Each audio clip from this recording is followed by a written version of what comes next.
छोटी स्क्रीन दिख रही है, छोटी स्क्रीन दिख रही है। चलिए ठीक है। एक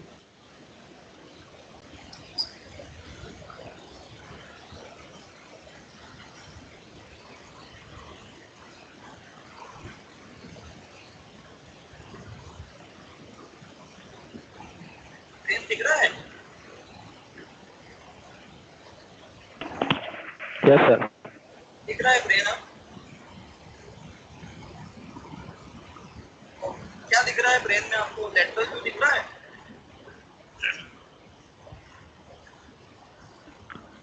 हाँ। चलिए इसको एक बार आप देख लीजिए, है ना। हम लोग सेरेब्रम जब स्टार्ट करेंगे मैं बताऊंगा मैं आपको कि सेरेब्रम में 3 सरफेस होती है। एक होती है सुपीरियर लेटरल सरफेस जो आपको अभी दिख रही है, फिर एक नीचे की तरफ आएगी अभी, उसका नाम है होगा इंफीरियर सरफेस। ये आपको लोब दिख रहे हैं 4, lateral lobe, frontal lobe, parietal lobe, temporal lobe और ऑक्सीपिटल लोब। मैं बताऊंगा जब सल्कस गायरस पढ़ाऊंगा, ठीक है। ये आपको दिख रहा है जो मैंने यहाँ पे कर्सर घुमा रहा हूँ, ये दिस इज द डायनसिपिलॉन, और ये जो बाहर का दिख रहा है दैट इज द टेलेनसिपिलॉन। टेलेनसिपिलॉन का एक और नाम है सेरेब्रल कॉर्टेक्स, और जो ये डायनसिपिलॉन है इसके 5 हिस्से होते हैं, thalamus, hypothalamus, metathalamus, epithalamus, subthalamus. अपना माइक बंद रखो भैया, ठीक है। ये जो आपको ऊपर ऊपर का जो दिख रहा है जहाँ मेरा कर्सर घूम रहा है, ये ऊपर वाला, this is a cerebral cortex या टेलेनसिपिलॉन। अंदर वाला जो ये हिस्सा है ये होगा, मैं बताऊंगा इसको, डायनसिपिलॉन। फिर ये जो छोटा सा हिस्सा दिख रहा है जरा सा, ये मिड ब्रेन है ये पूरा।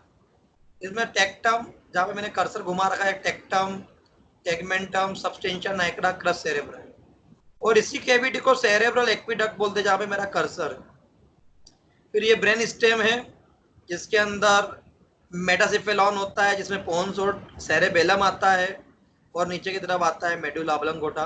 तो ये रोम्बेनसिफेलॉन के हिस्से हैं, और इसी कैविटी का नाम है फोर्थ वेंट्रिकल जो आपको मैंने कर्सर घुमाया। फिर ये पूरा ब्रेन नीचे कंटिन्यू हो जाता है, ये कंटिन्यू होता है, उसको बोलते हैं स्पाइनल कॉर्ड, ठीक है। ये सल्कस गायरस सब में दिखाऊंगा आपको, ठीक है। ये जो आपको नीचे की तरफ दिख रही है जहाँ पे ये इन्होंने इंस्ट्रूमेंट लगा रखा है, ये इंफीरियर सरफेस, और जो बाहर दिख रही थी अखरोट की तरफ वो थी लेटरल सरफेस। और ये जब भी आपको दिखेगा व्हाइट व्हाइट, इसको कॉर्पस क्लोजम बोलते हैं। ये अंदर वाली सरफेस है, ये मीडियल सरफेस है। क्या है? Medial surface. आप देख तो रहे हो ना जो मैं दिखा रहा हूँ, मतलब मिल रहा है ना आपको? आया ना? Yes sir. ये तो मेरा कर्सर घूमता हुआ भी दिख रहा है। This is a inferior surface, ये जो नीचे वाली है, इसको टेम्पोरल लोब पे होती है, मैं बताऊंगा आपको, अभी इस पे भी आएंगे। चलिए, दिस इज लेटरल व्यू, ये मैंने कल भी बताया था आपको। ये राइट सेरेब्रल हेमिस्फीयर होगा तो ये वाला होगा लेफ्ट। देखो दो दिख रहे हैं अलग अलग अखरोट जैसा, एक राइट में होगा एक लेफ्ट में होगा, और इसके अंदर ये 2 केविटी दिख रही चॉकलेटी कलर की, ये इरेगुलर, ये लेटरल वेंट्रिकल है। एक इस राइट वाला, तो उधर जो शेडो दिख रही है आपको इधर वाली, ये लेफ्ट वाला लेटरल वेंट्रिकल होगा। दोनों जो लेटरल वेंट्रिकल है वो इंटरवेंट्रिकुलर फोरामेना से कनेक्ट होते हैं। मिल रहा है आपको? जिसको फोरामेना मोनरो भी बोलते हैं। फिर वो फोरामेना के थ्रू सीएसएफ जो है वो थर्ड वेंट्रिकल में जाता है, जो ही केविटी है डायनसिफिलॉन की। फिर उससे सीएसएफ गुजरता है और सेरेब्रल एक्विडक्ट में जाता है। कहा जाता है? सेरेब्रल एक्विडक्ट में। ये cerebral aqueduct mid brain cavity है। फिर फाइनली जहां पर मेरा कर्सर है ये फोर्थ वेंट्रिकल है, it is a cavity of rhombencephalon या हाइंड ब्रेन। टोटल 4 केविटीज हैं। एक केविटी लेटरल वेंट्रिकल जो है वो सेरेब्रल कॉर्टेक्स यानी टेलेनसिफेलॉन केविटी है। दूसरा थर्ड वेंट्रिकल जो डायंसिफिलॉन थैलेमस हाइपोथैलेमस की केविटी है। तीसरा सेरेब्रल एक्विडक्ट जो कि मिड ब्रेन की केविटी है मेसेंसिफिलॉन की। और चौथा फोर्थ वेंट्रिकल जो कि केविटी है हाइंड ब्रेन की। अब आप सोचोगे सर फर्स्ट और सेकंड वेंट्रिकल कहाँ गए? तो लेटरल वेंट्रिकल को ही फर्स्ट और सेकंड वेंट्रिकल बोलते हैं। अब फर्स्ट किसको बोले, सेकंड किसको बोले? राइट वाले को फर्स्ट बोले कि लेफ्ट वाले को? तो इन्होंने दोनों लड़े नहीं, इसलिए इसका नाम डाल दिया lateral ventricle. Right lateral ventricle को आपको फर्स्ट मानना हो तो लेफ्ट को आप सेकंड मान लेना, तो ऑटोमेटिक थर्ड और फोर्थ दिख जाएगा। फिर ये जो फोर्थ वेंट्रिकल होता है वो नीचे की तरफ सेंट्रल कैनाल के अंदर सीएसएफ को ड्रेन करता है, हम इस पे बात करेंगे। ठीक है, चलो ये ट्रांसफर सेक्शन है, मैं बताऊंगा आपको। ये जो आपको दिख रहा है ये ग्रे मैटर है, और ये जो दिख रहा है this is a white matter. और ये जो चॉकलेटी केविटी दिख रही है, देखो ये केविटी दिख रही है, ये केविटी दिख रही है, ये वेंट्रिकल है, ये थर्ड वेंट्रिकल है और ये लेटरल वेंट्रिकल है। ठीक है, चलो हम थोड़ा और आगे बढ़ते हैं। ये मैं दिखा चुका हूं आपको, ये जो दिख रहा है आपको चॉकलेटी लेटरल वेंट्रिकल है ना, ये सेरेब्रल एक्विडक्ट, ये फोर्थ वेंट्रिकल है ना। ये सब टॉपिक पढ़ाऊंगा, सारे डायग्राम सब समझाऊंगा एक एक। ठीक है, ये नीचे से इसका सेक्शन काटा हुआ है ट्रांसफर सेक्शन। ये जो आपको दिख रहा है ग्रे ग्रे, ये ग्रे मैटर है, और ये जो दिख रहा है आपको व्हाइट व्हाइट धब्बे, ये ये सब व्हाइट मैटर है। तो ब्रेन में ग्रे मैटर कहाँ होता है? बाहर। व्हाइट मैटर कहाँ होता है? अंदर। वो आपको यहाँ पे दिख भी रहा है। ठीक है, ये कॉर्डेट न्यूक्लियस पढ़ाऊंगा, मैंने आपको बेसिक इंडियन पढ़ाया था ना फिजियोलॉजी में। ये ब्लू ब्लू कलर का दिख रहा है लेंटिफॉर्म न्यूक्लियस, ये ग्रीन ग्रीन कलर का दिख रहा है पूछ जैसा, इसको बोलते हैं कॉर्डेट न्यूक्लियस, इनको हम बोलते हैं बेसल गैंग्लियन। याद करिए, ये ऑटोमेटिक एसोसिएटेड मूवमेंट को कंट्रोल करता था, मैंने बताया भी था आपको, है ना, हाथों का स्विंग करना चलते वक्त, वो यही है। ठीक है, ये भी आपको दिखाया जाएगा, सारे टॉपिक आपको पढ़ाए जाएंगे। ठीक, चलो तो ठीक है, अभी तो इनिशियल जो हमको पढ़ना है उस पर आ जाते हैं। ठीक है, मैं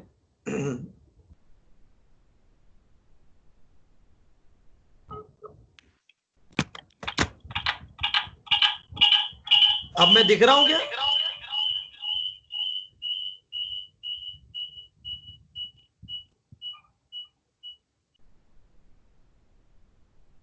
हाँ है ना?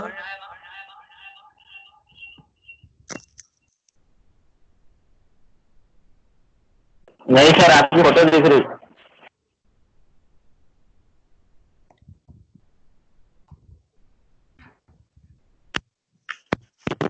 मैं नहीं दिख रहा?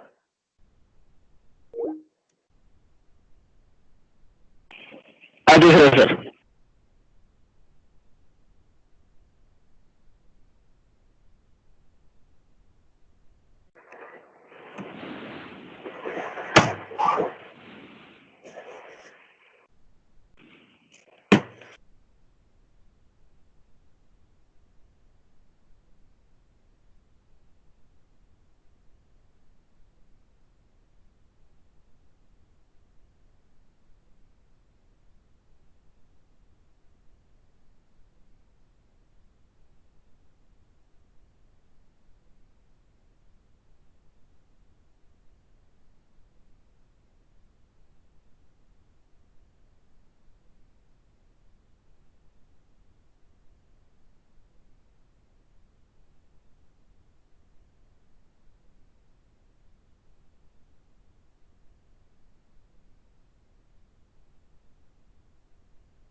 चलो, कल हम लोगों ने इंट्रोडक्शन ऑफ नर्वस सिस्टम पढ़ा था।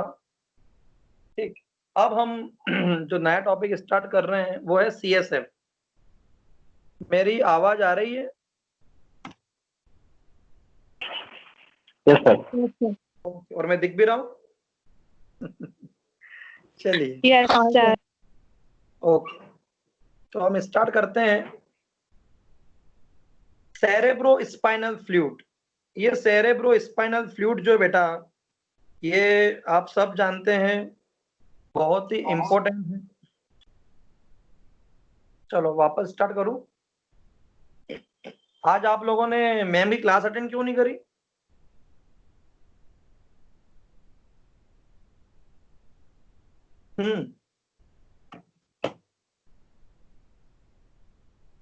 बोलो। सर की थी सर। तुम्हें बहुत जल्दी 8 बजे जल्दी लग रहा हो तो मैम को टाइम थोड़ा दूसरा बोल दो।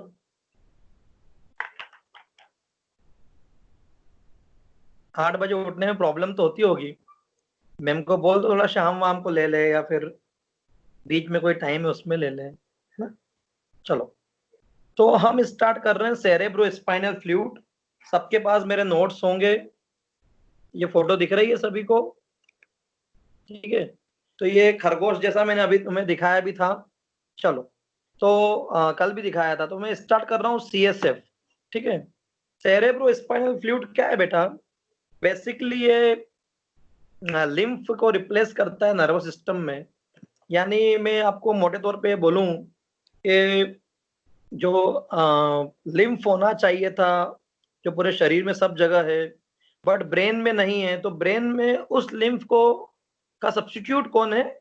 उसका सब्स्टिट्यूट है सेरेब्रो स्पाइनल फ्लूइड। मैंने आपको एक्सक्रीटरी सिस्टम पढ़ा दिया था, बहुत सारे लोग आए थे, कुछ शायद होली होली छुट्टी होंगी इसलिए नहीं आए होंगे, अदरवाइज सब आए थे। तो मैंने आपको एक चीज बताई थी, उसमें मैंने बताया था कि जो हमारा ग्लोमेरुलर प्लक्सस होता है, एफ्रेन और इफ्रेन आर्टरियल का एक बहुत बारीक गुच्छा होता है, तो उस बारीक गुच्छे पे जैसे ही खून आता है तो वो प्रेशर से खून छन जाता है। उस छने हुए को हम फिल्ट्रेट बोलते हैं। फिर उसमें हम चीजों को वापस ले लेते हैं, ये करते हैं वो करते हैं, फिर जो बच जाता है वो यूरिन है। एज इट इज हमारे हमारे इसमें भी एक कोराइड प्लक्सस होता है। क्या बेटा? कोराइड प्लक्सस। मैं आपको भी जस्ट दिखाता हूं।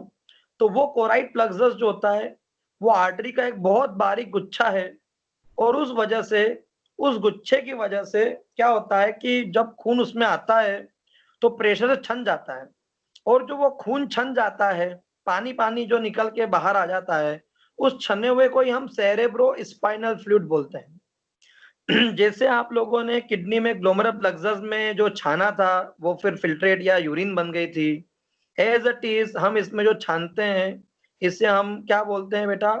इसको हम कोराइड प्लक्सस बोलते हैं, और इसमें जो छनता है वो आपका जो है वो क्या है?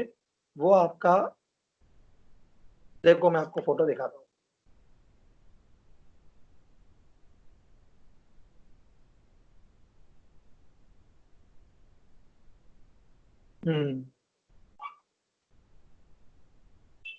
ये फोटो देखो आप सभी लोग, दिख रहा है? इसमें जो रेड रेड दिख रहा है आपको, दिस इज कोराइड प्लक्सस। ये मैंने आपको भेजा भी है, पीडीएफ नंबर 207 पे है, पीडीएफ नंबर 207 देखिए। और यदि आप चाहें तो एक डायग्राम और है, इसमें भी बहुत अच्छे से दिख रहा है, पीडीएफ नंबर 199। ये इसमें भी आपको जो रेड रेड दिख रहा है ब्लू के आसपास, ये वेन है, और ये जो रेड रेड दिख रहा है पूरा, ये कोराइड प्लक्सस है। क्या है? Choroid प्लक्सस।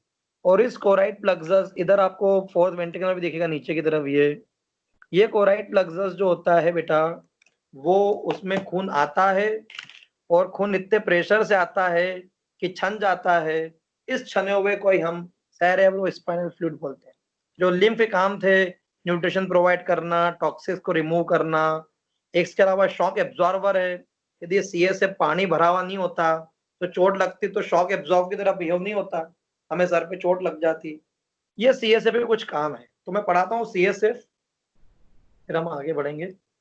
CSF, cerebro spinal fluid, it is a modified fluid of blood. तो ये खून का ही एक रूपांतरित एक पदार्थ है। It content in the ventricular system of brain. और ये सीएसएफ किसमें भरा रहता है? वेंट्रिकल्स में। Lateral ventricle, third ventricle, cerebral aqueduct, fourth ventricle उसमें भरा रहता है। ठीक है, फॉर्मेशन। और देखो एक चीज और लिखी है, CSF रिप्लेसेस लिम्फ इन नर्वस सिस्टम। तो सेरेब्रो स्पाइनल फ्लूइड लिम्फ ही है नर्वस सिस्टम का। Formation, CSF is formed by the choroid plexus of ventricles.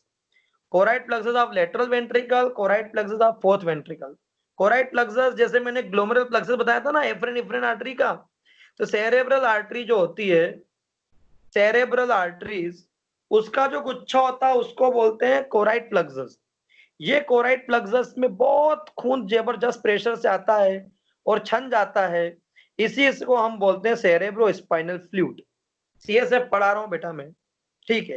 Quantity 150 ml around हमेशा हमारे ब्रेन में भरा रहता है।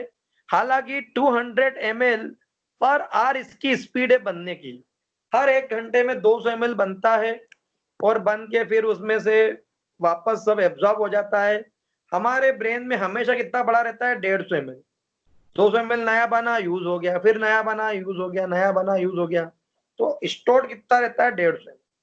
नाउ सर्कुलेशन, तो सर्कुलेशन के लिए फोटो देखो आप, मैंने अभी आपको बताई भी थी, ठीक है। इसमें आपको ये जो दिख रहे हैं ये लेटरल वेंट्रिकल है 2, ये लेटरल वेंट्रिकल इंटर वेंट्रिकुलर फोरामेना के थ्रू CSF को थर्ड वेंट्रिकल में डालते हैं। थर्ड वेंट्रिकल से सेरेब्रल एक्विडक्ट के थ्रू फोर्थ वेंट्रिकल में CSF जाता है, फोर्थ वेंट्रिकल के थ्रू CSF सेंट्रल कैनाल में जाता है। वैसे बता दूं, सब अरेन और स्पेस जो कि मेनिंजिस की एक कवरिंग है उसमें भी CSF जाता है, 2 छेदों के थ्रू जाता है जो फोर्थ वेंट्रिकल में होते हैं, फोरामेना लुस्का एंड फोरामेना मगेंडी। मैं आपको PDF नंबर बताऊंगा, आप उसमें देखना, आपको वो छेद दिख जाएंगे, है ना। चलो CSF पढ़ रहे बेटा अपन, है ना। तो circulation, CSF passes from each lateral ventricle through the interventricular foramina और कहाँ जाता है उसके through, third ventricle. Third ventricle से कहाँ जाता है, सेरेब्रल एक्विडक्ट। सेरेब्रल एक्विडक्ट से कहाँ जाता है, फोर्थ वेंट्रिकल। फोर्थ वेंट्रिकल से कहाँ जाता है, स्पाइनल कॉर्ड में, सेंट्रल कैनाल में, ठीक है। Absorption, CSF chiefly absorbed through the arachnoid villi। ये अरेक्नॉइड एक मेनिंजिस होती है सबसे अंदर, मेनिंजिस यानी कि ब्रेन कवरिंग, उसके में अंदर छोटी छोटी जड़ें होती है, वो जड़ें इस CSF को एब्जॉर्ब करते हैं और इसी तरह से हमारे ब्रेन में फ्लूइड लिक्विडिटी मेंटेन रहती है, हमारे ब्रेन में तरावट मेंटेन रहती है, ये अरेक्नॉइड विलाई इसको खींचते हैं।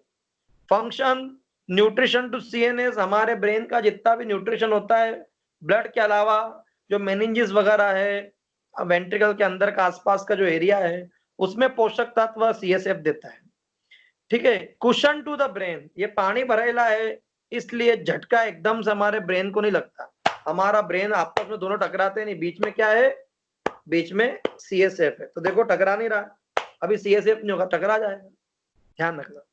लिम्फ भी यही है, तो जो लिम्फ के काम थे जो मैंने ब्लड में पढ़ाए थे, लिम्फोसाइट डिस्ट्रीब्यूट करना, प्रोटीन डिस्ट्रीब्यूट करना, वाटर सप्लाई करना, डिफेंस रक्षा करना, वो सब इसके भी काम होंगे। एप्लाइड एनाटॉमी, कभी कभी क्या होता है कि ये वेंट्रिकल ब्लॉक हो जाते हैं, मैं जब वेंट्रिकल पढ़ाऊंगा तब बताऊंगा भी, तो छोटे बच्चे के शरीर में जब ये ब्लॉक हो जाते हैं तो वेंट्रिकल CSF आएगा लेकिन निकलेगा नहीं, तो वेंट्रिकल में CSF भरने लग जाएगा, भरने लग जाएगा, भरने लग जाएगा, तो बच्चे का माथा भी बड़ा हो जाता है, इसको बोलते हैं हाइड्रोसिफेलस, बड़े माथा का बच्चा। एक मूवी देखना आप पाओ, उसमें भी बताया हुआ है। दूसरा, यदि एडल्ट है जैसे अपन सब लोग हैं व्यस्त, अब हमारा तो माथा बड़ा नहीं हो सकता क्योंकि हमारी खोपड़ी अब सॉफ्ट नहीं रही, तो फिर हमको माइग्रेन होने लग जाएगा, सर दर्द, क्यों, क्योंकि प्रेशर बढ़ेगा, क्योंकि CSF निकल नहीं पा रहा है। इसके अलावा कभी कभी मेनिंजाइटिस एक बीमारी होती है, मेनिंजाइटिस दिमागी बुखार, इंसेफेलाइटिस जो रेबीज में भी होता है, हमारा दिमाग इन्फ्लाम्ड हो जाता है, उसमें सूजन आ जाता है, इन्फेक्शन हो जाता है, तो हमारी रीढ़ की हड्डी में L3 L4 के आसपास सुई डाल के लंबर एरिया में लंबर पंक्चर करके हम CSF को निकालते हैं और एग्जामिन करते हैं कि भैया कौन सा बैक्टीरिया बीमार कर रहा है। इस तकनीक को बोलते हैं लंबर पंक्चर। क्या बोलते हैं, लंबर पंक्चर। LP बोल रहे LP किया यार अभी, क्यों, अरे मेनिंजाइटिस लग रहा था, लंबर पंक्चर। तो हाइड्रोसेफेलस, माइग्रेन और लंबर पंक्चर, ये 3 एप्लाइड एनाटॉमी है CSF की। CSF फिजियोलॉजी में भी आता है, CSF एनाटॉमी में भी आता है, मैंने अभी पढ़ा है। नेक्स्ट टॉपिक निकालिए, मेनिंजेस। ठीक है, ज्यादा डीप में जाना नहीं मेनिंजेस के बारे में। ये फोटो मैंने बनाई है, यदि आपको मेरे नोट्स में साफ दिख रही होगी, और जो मेरे ओरिजिनल नोट्स है उसमें मैंने 3 कलर में बताई हुई है। सबसे बाहर आपको ड्यूरामीटर दिखेगा, फिर उसके अंदर आपको दिखेगा अरेक्नॉइड, और सबसे अंदर दिखेगा पायामीटर। ड्यूरामीटर और अरेक्नॉइड के बीच का जो स्पेस होता है उसको सब ड्यूरल स्पेस बोलते हैं। अरेक्नॉइड के नीचे जो स्पेस होता है उसको सब अरेक्नॉइड स्पेस बोलते हैं। और पायामीटर जस्ट अटैच होती है ब्रेन से। ये ब्रेन की कवरिंग है। क्या है? ब्रेन की कवरिंग। आप चाहो देखना तो देखो, मैं आपको बताता हूं।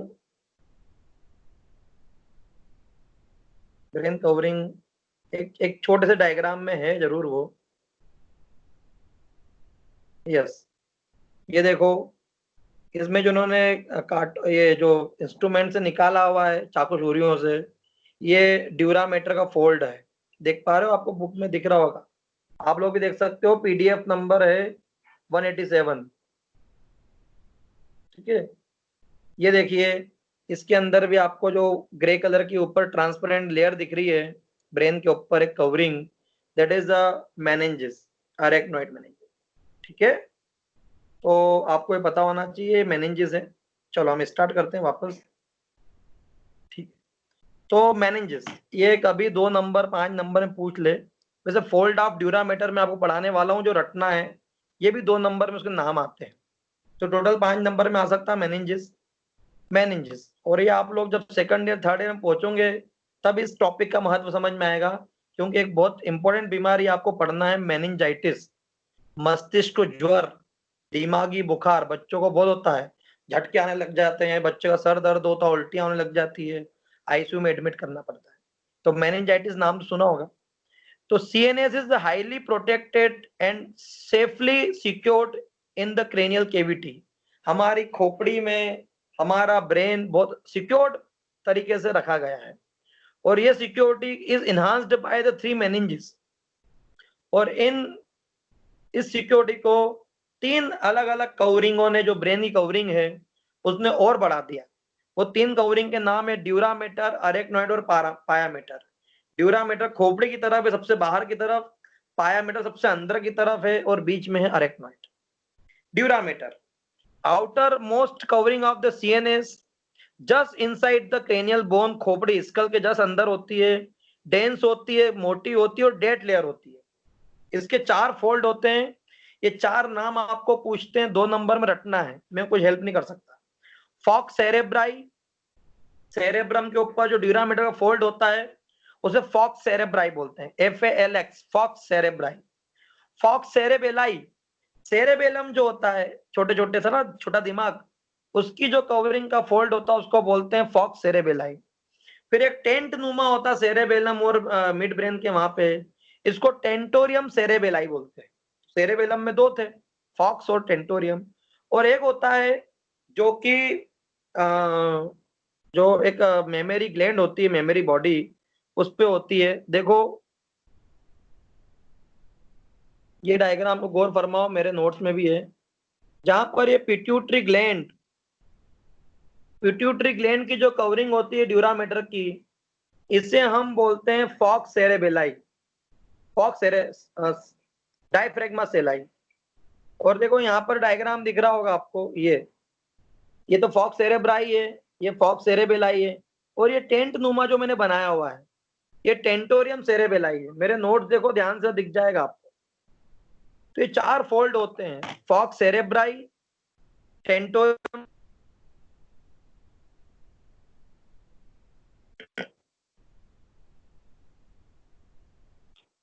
आवाज आ रही है? मेरा कॉल आ गया था। Falx cerebri, tentorium cerebelli, falx cerebelli और डायफ्रेगमा सेलाई। मैं बता दूं आपको, वैसे आपको स्नेहा मैम ने पिट्यूटरी ग्लैंड पढ़ाई है तो बड़ा ऑब्वियस सी बात ये बताया होगा कि जो पिट्यूटरी ग्लैंड होती है इसका एक और नाम है हाइपोफाइसिस सेरेब्राई। और ये हाइपोफाइसिस सेरेब्राई पिट्यूटरी ग्लैंड एक बोन में फंसी रहती है, स्फिनोइड बोन के अंदर। और जिस जिस पाउच के अंदर वो होती है उसको हम रथकी का पाउच बोलते हैं और इसी उसी कवरिंग है ये। और जो पाउच है उसको हम सेला टर्सिका बोलते हैं। सेला टर्सिका नाम सुना है? ये पिट्यूटरी ग्लैंड में जरूर सुना होगा आप लोगों ने, है ना? आई विल रिवाइज, ठीक है? तो उस सेला टर्सिका जिसमें पिट्यूटरी ग्लैंड फंसी हुई है, स्फिनोइड बोन के उस पाउच में यदि ड्यूरामीटर का फोल्ड बना है तो उसका नाम है डायफ्रेग्मा सेलाई। तो 4 फोल्ड हैं, ये नाम आपको रटना पड़ेंगे, ये पूछते हैं 5 नंबर में, ठीक है? चलो, फिर दूसरा है अरेक्नोइड मैटर। ड्यूरा खत्म हो गया। This is a transparent membrane जो लूजली सराउंडेड ब्रेन, ये हल्का सा ब्रेन को लूजली सराउंड करता है। It lies between the dura mater and pia mater. ऊपर ड्यूरामीटर है, अंदर पायामीटर है और इसके बीच में केविटी है जिसको बोलते हैं सब ड्यूरल स्पेस, ड्यूरामीटर और अरेक्नोइड के बीच में। और अरेक्नोइड और नीचे पायामीटर के बीच में केविटी जिसको बोलते हैं सब अरेक्नोइड स्पेस, ठीक है? तो ये 2 स्पेस होता है और इसी अरेक्नोइड विलाई से सीएसएफ एब्जॉर्ब होता है, मैंने अब भी पढ़ाया। नाउ पायामीटर ये थिन वेस्कुलर मेम्ब्रेन है जो बिल्कुल ब्रेन से चिपकी रहती है और इसमें भी फोल्ड्स होते हैं, जिसको बता दूं मैं आपको, जो कोराइट प्लक्सस था उसके अंदर जो पायामीटर के फोल्ड होते हैं इसे बोलते हैं टेला कॉर्डिया। क्या बोलते हैं? टेला कॉर्डिया। कोराइट प्लक्सस की मेनिंजिस है, ठीक है? ये ध्यान रखना। एप्लाइड एनाटॉमी क्या है बता चुका हूं। फंक्शन क्या है? प्रोटेक्ट करता है ब्रेन को। एप्लाइड एनाटॉमी क्या है? मेनिंजाइटिस, मस्तिष्क ज्वर। क्लियर है? चलिए अब हम नेक्स्ट टॉपिक स्टार्ट कर रहे हैं। समझ में आ गया? सीएसएफ पढ़ाया, ब्रेन के डायग्राम दिखाने के बाद में फिर मेनिंजाइटिस पढ़ाया, फोल्ड ऑफ ड्यूरामीटर पढ़ाया, ये भी अलग से आता है। नाउ ब्रेन, सेरेब्रम स्टार्ट कर रहे हैं। तो मैंने बताया था अभी, जैसे ब्रेन देख लो आप, तो ये जो आपको दिख रही है बाहर की तरफ, ये सुपीरोलेटरल वॉल है। सुपीरोलेटरल ऊपर और बाहर की तरफ। फिर ये जो अंदर की तरफ दिखी है मीडियल वॉल है और जो नीचे की तरफ है ये है इंफीरियर वॉल। तो ये हमारा ब्रेन है। ये जो वॉल दिख रही है क्या है? सुपीरोलेटरल। जो नीचे आंखों से मैं देखूंगा ये वाली ये क्या होगी? मीडियल। और जब दोनों ब्रेन को अलग कर दूंगा तो दिखेगी मीडियल। क्लियर है? तो पहले बात करते सुपीरोलेटरल वॉल। सुपीरोलेटरल वॉल में मैंने आपको बताई भी थी दरारें होती है। दरारें क्या बेटा? दरारें। उन दरारों को हम सल्कस बोलते हैं और वो सल्कस जो हैं वो हमारे ब्रेन को अलग अलग पार्ट में डिवाइड करते हैं, ठीक है? देखो ये डायग्राम की बात कर रहा हूं मैं।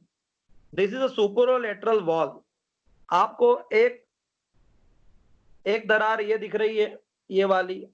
एक दरार ये बहुत बड़ी और एक, तो 3 दरारें होती है। मैं आपको इसमें दिखाता हूं। ये डायग्राम देखिए आप जरा ध्यान से। एक जो लाल और नीले के बीच में है, लाल यानी फ्रंटल लोब, नीला यानी पैराइटल लोब, तो इसके बीच का जो सल्कस दरार दिखती है इसको सेंट्रल सल्कस बोलते हैं।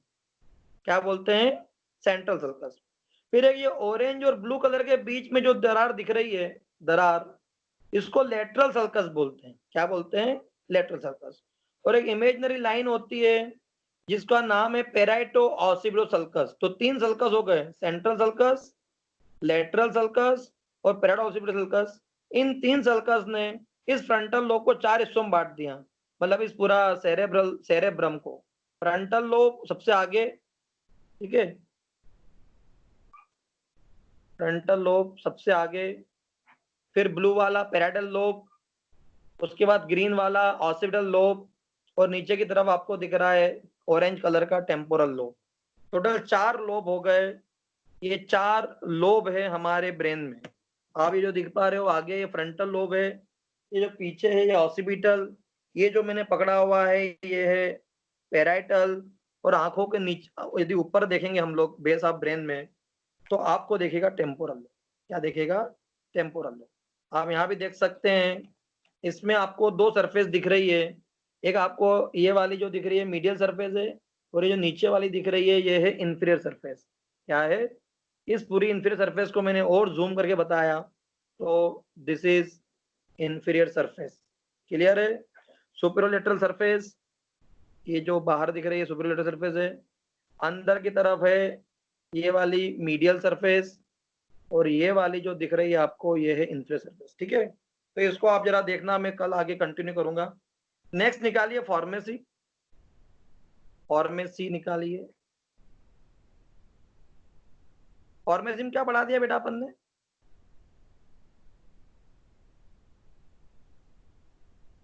फॉर्मेसी में हमने ओसोलॉजी पढ़ ली है ना, कुछ बचा है?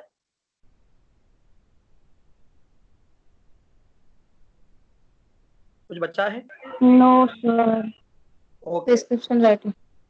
चलो प्रिस्क्रिप्शन राइटिंग स्टार्ट कर रहा हूँ। एक मिनट मुझे पीडीएफ इसमें ले लेने दो।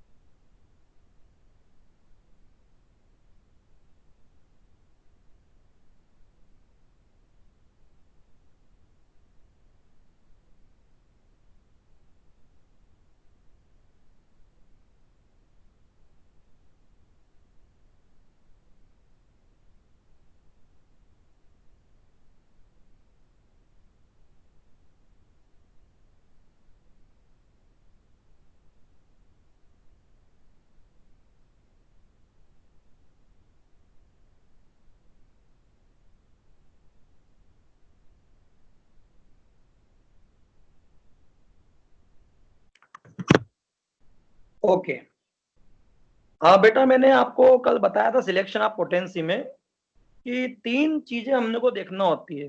लो पोटेंसी जो टिश्यू लेवल की बीमारियां होती है ना, उनको देने में काम आती है। मीडियम पोटेंसी जिसमें फंक्शनल डिस्टर्बेंस होती है बॉडी की, तब देते हैं। और हाई पोटेंसी जब मेंटल डिसऑर्डर होते हैं तब देते हैं, डायनामिक।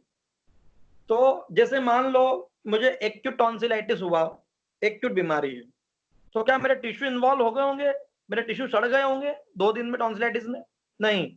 तो एक्यूट डिस्टरबेंस फंक्शनल प्लेन पे होता है, इसलिए मीडियम टू हाई पोटेंसी देते हैं। ध्यान रखना, जब जब भी कोई एक्यूट बीमारी लेके आए, अरे डॉक्टर साहब मेरे को यार एकदम दस्त लग गया यार जबरदस्त, एक्यूट, तो फंक्शनल लेवल पे बीमारी है, तो इसके अंदर क्या करना पड़ेगा आपको? हाई या मीडियम पोटेंसी देना पड़ेगी।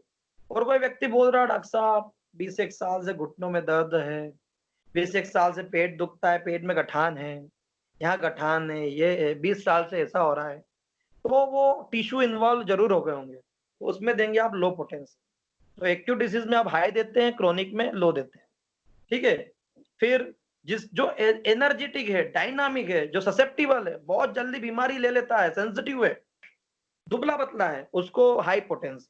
जो मोटा थुलथुला है, जो शरीर से ज्यादा काम करता है, लेबर क्लास के लोग, दिमाग कम काम करते हैं, लेबर ज्यादा करता है, श्रमिक है ना, मोटे लोग जो बहुत डल डीजी होते हैं, अरे यार कहाँ जाएंगे वहां, कौन पैदल चलेगा इतनी दूर, तो वो मटेरियल ज्यादा है उनके शरीर में, डायनामिटिसिटी कम है, तो मोटे लोगों को, लेबर क्लास के लोगों को, डल डीजी सुस्त लोगों को, जो कम एक्टिव होते हैं, उनको जाती है लो पोटेंसी।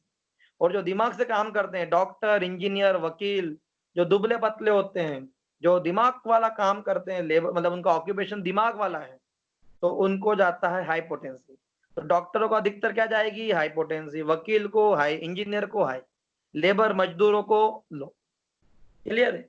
छोटा बच्चा बहुत सेंसिटिव होता है तो उसको हाई पोटेंसी, बुढ़े सेंसिटिव होते हैं। अभी कोरोना में मोदी जी ने क्या बोल रखा है कि 10 साल से छोटे बच्चे और 65 साल से ज्यादा बुजुर्ग ये बाहर ना जाएं, क्योंकि they are more susceptible, they are so delicate, they are so less immune, they are so dynamic for disease catching power ज्यादा है उनकी, तो उनको हाई पोटेंसी चाहिए। एडल्ट है, कहीं फर्क नहीं पड़ रहा है, क्या कोरोना टोरोना जाओ आन दो, हम तो बहुत जबरदस्त इम्यून है, तो उनको medium to low potency. Clear है? चलो, तो ये पोटेंसी सिलेक्शन में बताया था मैंने और आज बता दिया। नाउ निकालो प्रिस्क्रिप्शन राइटिंग, ये सबसे मेन है हमारा, इसी के पैसे मिलेंगे हमको। बोले सर वो प्रिस्क्रिप्शन लिख दो यार, वो बीमारी हो गई, ठीक है 500 रुपये परामर्श शुल्क दे दो, तो हम लिख देंगे। तो प्रिस्क्रिप्शन सबसे मेन है। बोले यार वो सर का प्रिस्क्रिप्शन बहुत बढ़िया है यार, बेहतरीन इलाज हो जाता है, बहुत बढ़िया हाथ है सर का। तो प्रिस्क्रिप्शन ये बहुत इंपॉर्टेंट हिस्सा है एज ए डॉक्टर, क्योंकि दवाई लिखना ही तो हमारा, अरे डॉक्टर साहब दवा लिख दो यार जरा, उसकी दवा लिखना, ये है प्रिस्क्रिप्शन राइटिंग। अब इसके 4 पार्ट्स होते हैं, सुपरस्क्रिप्शन, स्क्रिप्शन, सबस्क्रिप्शन एंड सिग्नेचर। ये पूछते हैं अलग से 10 नंबर में, ये 4 पार्ट्स। और 10 नंबर में इसका एक वो आता है, फॉर्मेट आता है, मैं समझा रहा हूँ आपको, एक प्रिस्क्रिप्शन लिखने को भी आता है। टोटल हम लोगों को 20 मार्क्स में आया था 2002-3 में, जब मैं फर्स्ट ईयर में था।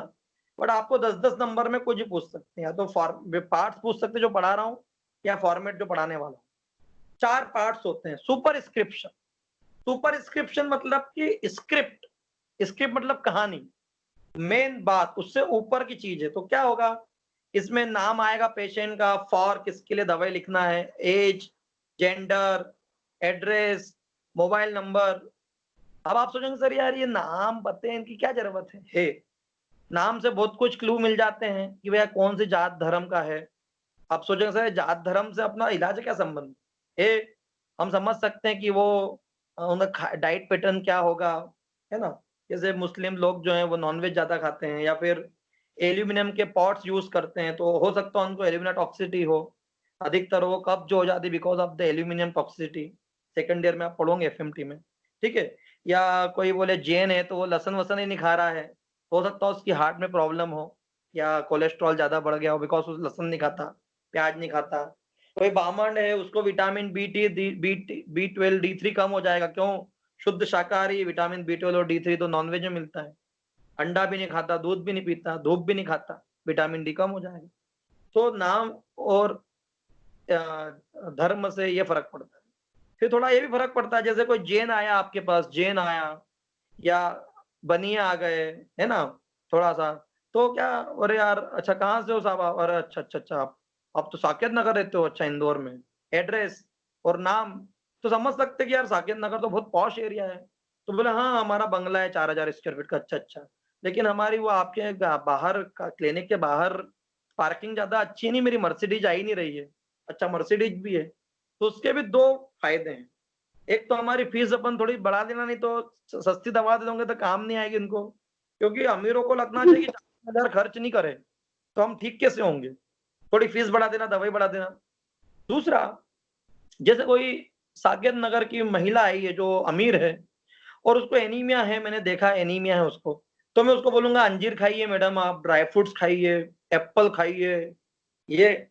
और कोई मेरे यहाँ पे ऐसी मूसाखेड़ी ने पालदा ने मालवा मिल के स्लम एरिया के लोग आए हैं, है ना, साइकिल से आए हैं, टेम्पो से आए हैं, या पैदल ही आ गए हैं, ठीक है। तो मैं क्या करूंगा, बोले बेटा यार तुम एक काम करो, पालक मिल रही है अभी 10 रुपए गड्डी, पालक खूब खाओ, गुड़ खाओ, इन दोनों में खूब आयरन होता है। मैं उसको अंजीर प्रिस्क्राइब नहीं करूंगा। तो for a name, age, sex, male female से भी फर्क पड़ता है, उम्र, कुछ बीमारियां किस पर्टिकुलर उम्र में होती है, तो ये आपको लिखना पड़ेगा। ये है सुपरस्क्रिप्शन। और इसमें लिखते हैं आरएक्स। आरएक्स कोई लोग इसको जुपिटर से संबंध रखते हैं, जो हेल्थ का वो है, लेकिन इसका मतलब होता है टू रिसिप, यानी आप लीजिए। तो आरएक्स जो होता है, लिखते हैं ना आरएक्स और दवा लिखते हैं, तो ये आरएक्स जो है वो भगवान जुपिटर या जुपिटर ग्रह की उसकी एक सम्मान के लिए लिखा जाता है, और इसका मतलब होता है आप लीजिए, ठीक है। तो ये सुपरस्क्रिप्शन है। फिर होता है स्क्रिप्शन। स्क्रिप्शन में क्या होता है, मेन स्क्रिप्ट होती है। स्क्रिप्ट मतलब अरे यार स्क्रिप्ट बहुत अच्छी थी मूवी की, यार मूवी बहुत हिट जाएगी, कहानी बहुत दमदार थी। तो इसमें हमको दवाई का नाम और व्हीकल का नाम लिखना होता है, सबसे मेन यही है ना। Arsenic album 30, 1 gram, 4 globules, BDS for 3 days, यानी 4 ग्लोब्यूल्स आपको खाना है। 1 ग्राम दवा में दे रहा हूं आपको, एक शीशी, उसमें से 4 ग्लोब्यूल्स निकालना, सुबह दोपहर शाम खाना है 3 बार, 3 दिन तक।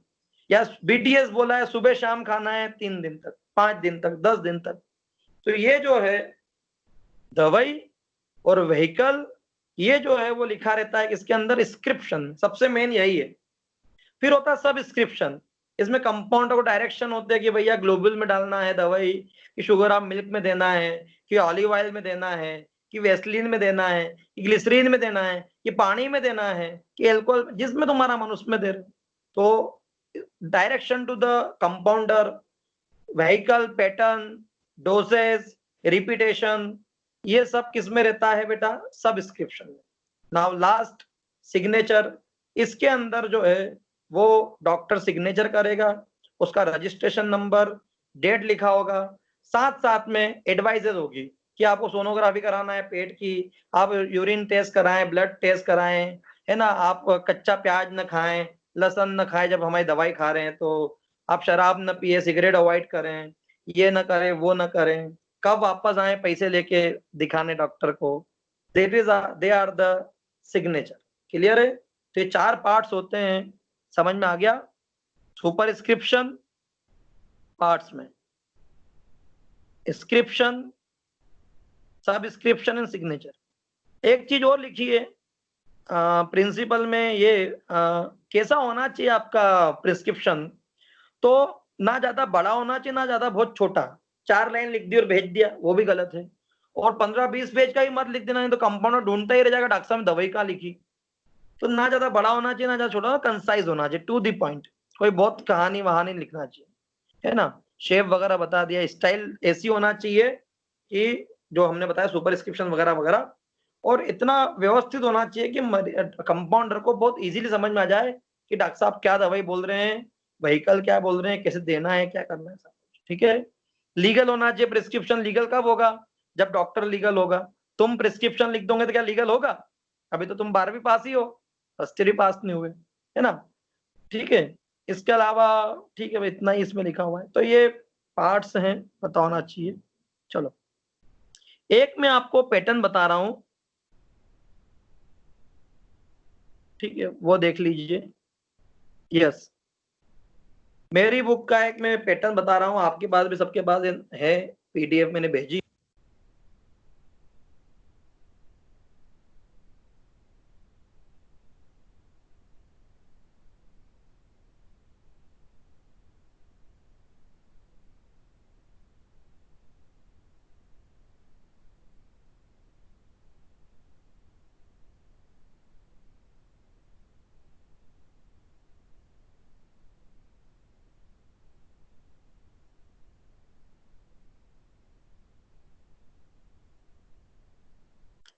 चलो बेटा, तो प्रिस्क्रिप्शन राइटिंग में जो मुझे आपको दिखाना है, ये फोटो, ये देख लीजिए।